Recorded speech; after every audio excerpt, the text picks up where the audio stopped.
James Cameron, le monsieur qui a récemment dit que le dernier Terminator était une petite réussite, produit ce Alita Battle Angel, adaptation du manga culte. On a vu le film en 4DX et on vous en parle avec Adrien, une réussite ou une véritable purge. C'est parti.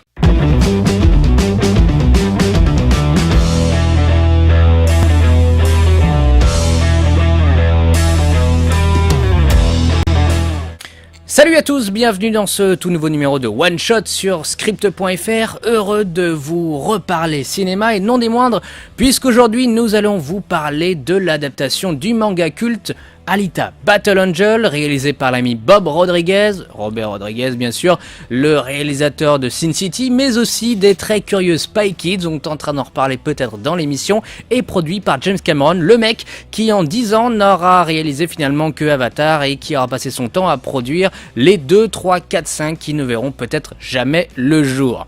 Avec moi Adrien, comment va ? Ça va. Vous connaissez la question traditionnelle de cette émission. Avant de vous donner notre avis sur le film, attendions-nous Alita Battle Angel ? J'attendais le film pas vraiment en fait, du fait que je ne connaissais pas du tout le manga duquel il était tiré, Gun. Et donc j'avais eu quelques brides d'images et voilà, ça s'arrêtait là. Donc je ne l'attendais pas du tout. Pas forcément excité quoi. Non. Moi je dois vous avouer que j'étais, mais alors pas du tout excité par le film et en toute honnêteté voilà, on a été invité à découvrir ce film en 4DX au Pathé Atlantis et je pense que si je n'avais pas été invité, je serais pas allé voir le film au ciné. Les bandes annonces me donnaient pas forcément envie, je connaissais le manga mais je l'avais jamais lu, il y avait pas une excitation voilà. Et un film produit par James Cameron, c'est un peu comme un film produit par Steven Spielberg. C'est-à-dire que ça me fait ni chaud ni froid quand il le réalise, oui, quand il le produit, pas forcément. Et Robert Rodriguez, c'est un réal que j'aime, mais quand il fait vraiment du Robert Rodriguez, et là ça semblait pas vraiment être du Robert Rodriguez. D'un mot, Adrien, qu'est-ce que tu as pensé du film ? Bon moment je dirais, parce que on passe un bon moment sur l'heure et demie, l'heure 50 qui passe. Et puis voilà.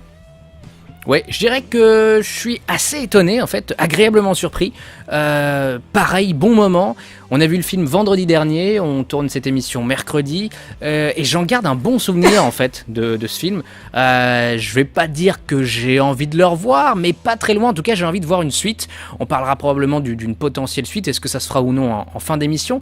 Mais c'est vrai que j'avais peur que le film fasse très années 2000 en fait. Vous savez, ces licences, ces franchises que les studios tentaient de lancer au milieu des années 2000, post-Spider-Man, post-Harry Potter. Et bon, le film tombe parfois dans ce côté un peu années 2000, mais dans le côté positif, et ça en fait, ma foi, un moment assez agréable à voir, voilà, en famille, entre amis. On connaît pas le manga, est-ce que c'est fidèle ou non ? Ça sera peut-être à vous de nous le dire, mais voilà, le film est plutôt agréable dans ce qu'il souhaite offrir aux spectateurs. Côté scénario, on va pas se mentir, c'est pas forcément le gros point fort du film. Non. C'est un origin story hyper classique, comme on en a vu à peu près des centaines depuis 20 ans. Peut-être que le film aurait mérité un peu plus d'approfondissement dans son aspect cyberpunk. Il y a des thèmes comme le corps, comme tout ce qui est le végétal, qu'est-ce qu'on fait de nos déchets, etc. Voilà. C'est un poil abordé, mais voilà, ça aurait mérité un peu plus d'approfondissement. Peut-être un film un peu plus mûr. Voilà, ce qui fait que le scénario, c'est un peu simpliste parfois, quoi.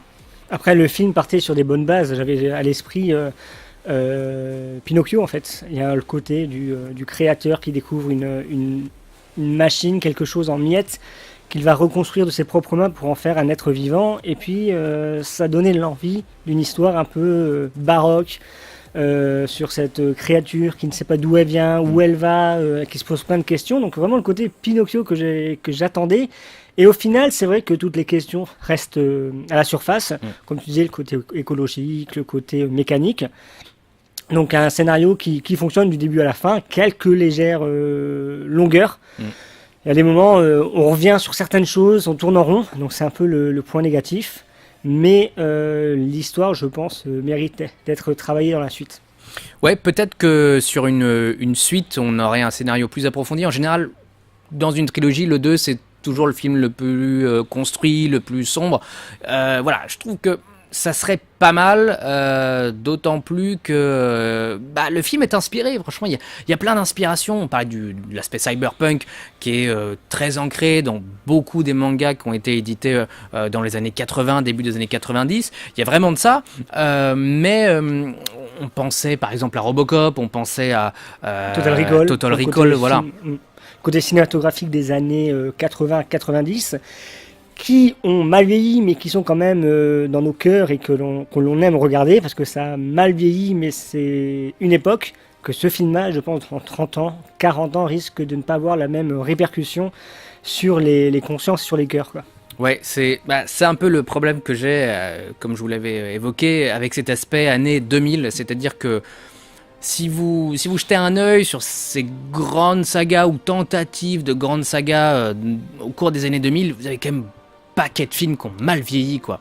Et la grande différence, je pense, entre un Total Recall, un Robocop, face à, je sais pas, un Narnia, par exemple, c'est que ces films étaient tournés en vrai, en fait. Et malgré tout, même si le public comprend que c'est une maquette, je pense qu'il s'affectionnera beaucoup plus à voir du vrai, du dur, plutôt que de la synthèse.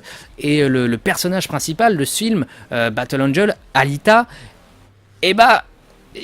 c'est chiant parce qu'on n'y croit pas, franchement, en fait. Ça se pose la question, est-ce que ça méritait vraiment de travailler le côté CGI du personnage pour son visage et le reste du corps, oui, mais le visage, il aurait pu être très bien maquillé, un peu sur ce qui avait été fait pour AI à l'époque, donc le côté un peu humanoïde, ou même tout simplement avec Blade Runner, le premier du nom. Là, le côté CGI fait que oui, il y a ce côté un peu faux et on n'arrive pas à rentrer, à s'émouvoir, ou même lorsqu'il y a des larmes et tout. Non, il manque quelque chose. Il manque le côté naturel. Ouais, c'est vrai que c'est dommage parce que j'aime beaucoup ce personnage. Elle me rappelle un peu le personnage de X-23 dans Logan. C'est-à-dire un personnage qui est pas forcément à l'aise avec son corps, qui a des souvenirs mais qui s'en rappelle pas tout à fait, très candide aussi sur le monde qui l'entoure. On le voit, elle voit un garçon, elle tombe très rapidement amoureux, elle s'épate de voir des scènes d'un sport dont elle ne se rappelle pas, et elle s'effraie d'avoir quelques souvenirs passés. Là, j'aime bien le perso, mais c'est vrai que le fait d'avoir un visage CGI et qui se voit, enfin clairement on voit que c'est de la CGI, quoi. Sur des gros plans où il y a des larmes et autres, on n'y croit pas vraiment. Et c'est un peu dommage parce que le casting, c'est pas forcément la force du film, quoi. Hein. Non, c'est vrai. C'est vrai que le casting est passable, on va dire. Il n'est pas mauvais, mais il est très remplaçable, je dirais. Aussi bien Christopher Waltz, qui ne cabotine pas pour une fois, mais qui fait du Christopher Waltz, qui m'a rappelé un peu son époque Big Eyes de Burton. Donc, ça passe, ça pourrait être quelqu'un d'autre, ça ne me gênerait pas. L'acteur Ali, j'ai plus son prénom, interprète le méchant. Ouais, on se disait le côté un peu Blade. C'est un très bon Blade, donc pensez à lui pour les futures années. Ce mec a du charisme, il est bon, mais on se dit qu'est-ce qu'il fout là, quoi. C'est pas vraiment sa place dans ce genre d'univers ou de scénario, quoi. Clairement, le mec est là parce qu'il fallait qu'il tourne un blockbuster. C'est un acteur qui est en train de monter et d'exploser, Green Book le prouve, mais clairement, je préfère le voir dans une série comme Luke Cage plutôt que dans Alita, quoi. Non, c'est clair que...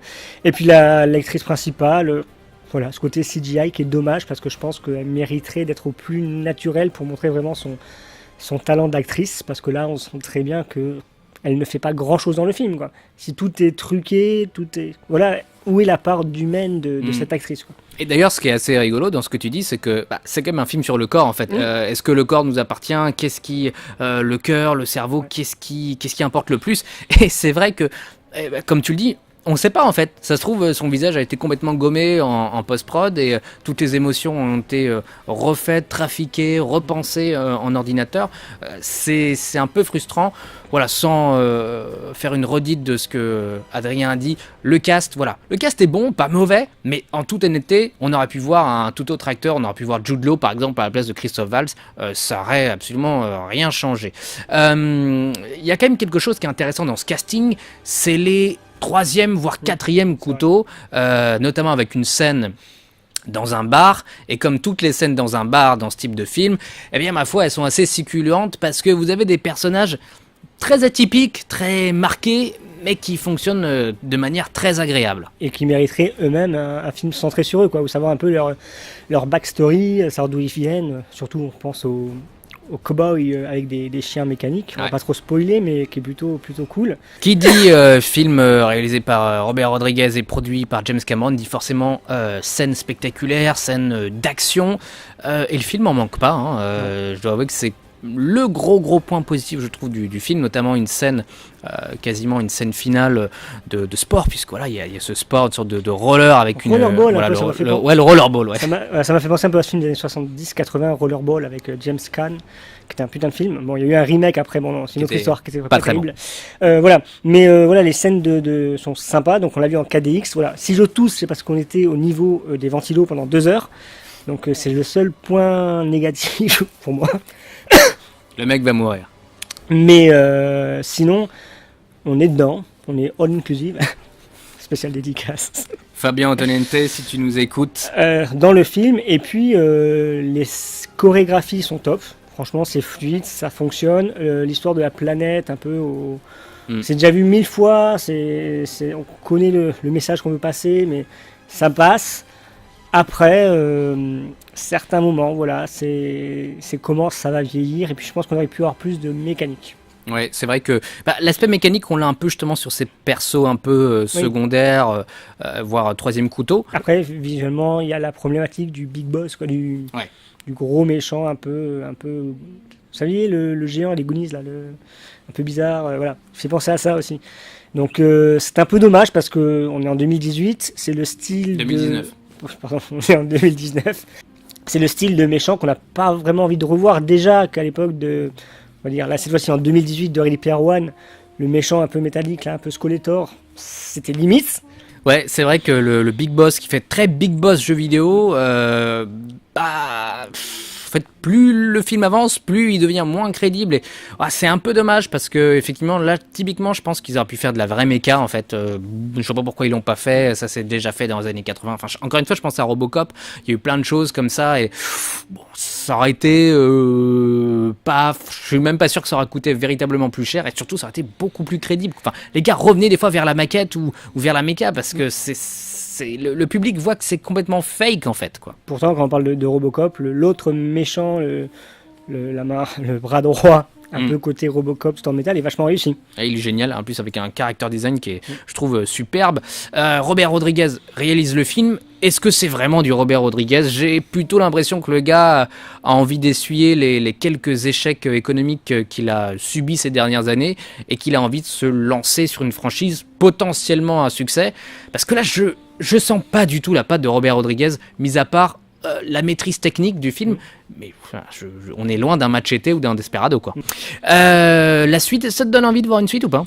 Le problème, c'est que sans spoiler, on tombe sur un to be continued, en gros, donc forcément, il y a le côté la tour sombre où finalement on attend une suite, et si le film fonctionne pas, soit qu'il y aura une série ou soit qu'il y aura rien du tout. Donc c'est un peu frustrant. Donc s'il y a une suite, je me dis oui, pour savoir un peu qu'est-ce qui va se passer. Mais ça aurait pu être un film solo, je pense. Ouais, c'est un peu dommage qu'il l'ait trop pensé comme un premier chapitre, comme un origin story. Je pense que la fin est un peu frustrante à mon sens. C'est-à-dire qu'on est vraiment dans l'action, on se dit, est-ce qu'il va voir le grand méchant ? Et non, en fait. J'espère franchement qu'il y aura une suite parce que, comme je vous l'ai dit, j'ai passé un bon moment. En fait, j'ai vraiment été surpris. Malgré tout, même s'il y a un problème avec la CGI, avec le personnage principal, j'ai envie de savoir comment ça se passe pour la suite, parce que c'est quasi le seul personnage auquel je me suis attaché, le jeune garçon qu'on voit dans le film. Alors là, le mec me fait ni chaud ni froid. J'en ai mais rien à battre. Il y a une scène où le gars, on le voit torse-poil, c'est vraiment pour faire plaisir aux minettes de 15 ans. James, je pige pas. En toute honnêteté, j'ai pas compris le délire.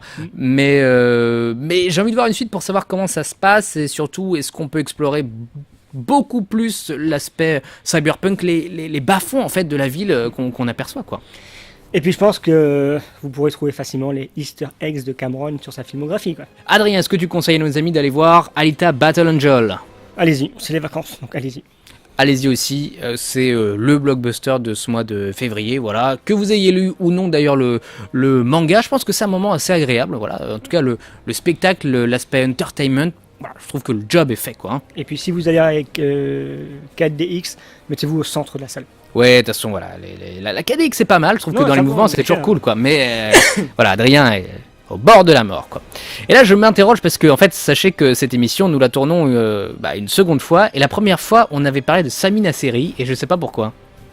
Très bonne question. N'hésitez pas à vous abonner à notre chaîne YouTube, à liker notre page Facebook, à mettre un pouce bleu, voilà, si vous avez aimé cette vidéo, à mettre un pouce bleu aussi si vous avez aimé le film.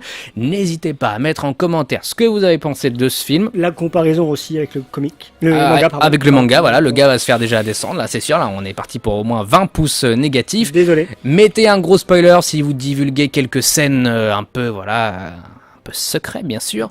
On se retrouve très bientôt pour un nouveau numéro de One Shot, à très bientôt, ciao. Ciao.